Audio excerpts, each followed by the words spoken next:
നമസ്തേ. മുഹൂർത്തം ചാനലിലേക്ക് എല്ലാവർക്കും സ്വാഗതം. അപ്പം മിഥുനൻ രാശിക്കാർക്ക് കർക്കിടക മാസത്തിലേക്കുള്ള ഒരു മാറ്റം, കർക്കിടക മാസത്തിൽ ഉണ്ടാകുന്ന ഒരു മാറ്റത്തെ കുറിച്ചാണ് നമ്മളിവിടെ പറയുന്നത്. അപ്പൊ കർക്കിടക മാസത്തിലെ സൂര്യനാണ് കർക്കിടകത്തിലേക്ക് വരികയും അപ്പൊ ആ മിഥുന മാസത്തിന്റെ 2ാം ഭാവത്തിലാണ് സൂര്യൻ നിൽക്കുന്നത്. അപ്പൊ അവിടെ വ്യാഴുണ്ട്. അപ്പൊ മിഥുനൻ രാശിക്കാർക്ക് പൊതുവെ ഇപ്പൊ 10ല് ശനീശ്വരൻ നിൽക്കുകയും 2ൽ വ്യാഴം നിൽക്കുകയാണ്. അപ്പൊ അവിടെ സൂര്യനും കൂടി വരികയാണ്. അപ്പൊ ആ സൂര്യനും കൂടി വരുമ്പോ നമ്മുടെ നിധി, കോശം, ധനം, വാക്കുകളെയാണ് നമ്മൾ സൂക്ഷിക്കേണ്ടത്. അപ്പൊ ഒരേ വാക്കുകളും നമ്മൾ വളരെ കൃത്യമായിട്ടും പെട്ടെന്നുണ്ടാവും, ദേഷ്യം വരും. അപ്പൊ പെട്ടെന്നുണ്ടാവുന്ന ദേഷ്യത്തില് പല കാര്യങ്ങളും വേണ്ടെന്ന് വെക്കാനായിട്ട് ഒരു തീരുമാനം നമ്മൾ എടുക്കുന്ന ഒരു സമയമാണ് 2ൽ സൂര്യൻ നിൽക്കുമ്പോൾ. പക്ഷെ അപ്പൊ അവിടെ നിധിയായിരിക്കുന്ന വ്യാഴുണ്ട്. അപ്പൊ എന്താണെന്ന് വെച്ചിട്ടുണ്ടെങ്കിൽ പെട്ടെന്നുണ്ടാവുന്ന ദേഷ്യത്തിൽ നമ്മൾ പലതും പറഞ്ഞിട്ട് നമുക്ക് കിട്ടേണ്ടതായിട്ടുള്ള പല കാര്യങ്ങളും അവിടെ ബ്ലോക്കായി പോകും. അപ്പൊ ഈ മിഥുന രാശിക്കാർ അതാണ് ഏറ്റവും സൂക്ഷിക്കേണ്ടത്.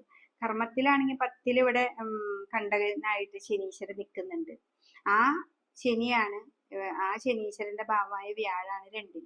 അപ്പൊ നമ്മുടെ കർമ്മം നന്നായി ശ്രദ്ധിക്കുകയും നമ്മുടെ വാക്കുകൾ വളരെ ശ്രദ്ധിക്കുകയും ചെയ്താൽ ഈ ഒരു മാസം വളരെ നല്ലതാണ്.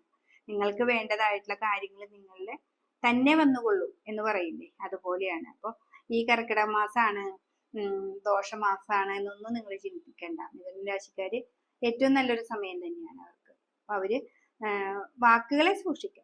വാക്കാണ് ഏറ്റവും വലിയ നിധി നമ്മുടെ. അപ്പൊ ആ വാക്കുകളെ വളരെ ശ്രദ്ധിക്കുക. സൂര്യനെ നമ്മൾ നവഗ്രഹങ്ങളുടെ അമ്പലത്തിൽ പോയിട്ട് സൂര്യനെ പട്ട് പൂജ അതൊക്കെ കൊടുക്കുക. വ്യാഴത്തിനെയും പ്രീതിപ്പെടുത്തുക. വ്യാഴം 2ലാണ് നിൽക്കുന്നത്. അത് കർക്കിടകത്തിൽ ഉച്ചസ്ഥനാണ്. 2ാം ഭാവമാണ് നമ്മുടെ നിധി.